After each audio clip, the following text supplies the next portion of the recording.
suis là aujourd'hui parce que tout simplement la Ligue nous donne la parole, nous en tant que patients.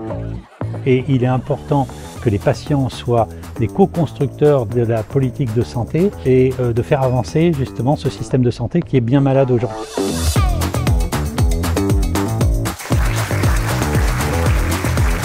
Il y a 25 ans, les malades ont pris la parole, donc il y a des progrès qui ont été faits, mais il reste beaucoup de choses à faire.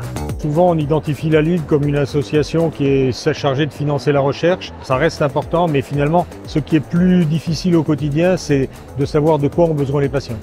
J'ai un vécu d'aidante auprès de mon fils qui a été atteint d'un cancer à l'âge de 4 ans et ce cancer a chamboulé notre vie. Pour moi, c'est très important de participer aujourd'hui pour pouvoir passer un message sur la difficulté que rencontrent tous ces enfants, mais aussi toutes les familles qui les accompagnent. Apprendre que l'on a un cancer, c'est un rideau de fer qui tombe sur votre vie. C'est moi qui suis allée imposer une prise de sang et dans l'heure, j'ai été hospitalisée d'urgence pour une leucémie. Et si j'avais rien fait, aujourd'hui, je serais morte.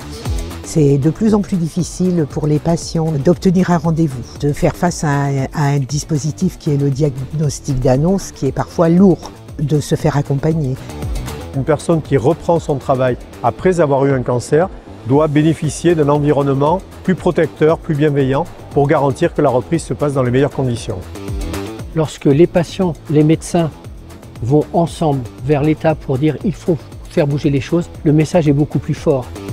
Ce que fait la Ligue, ça contribue aussi au fait qu'on se sente mieux et qu'on puisse aussi retrouver aussi une place un petit peu dans la société.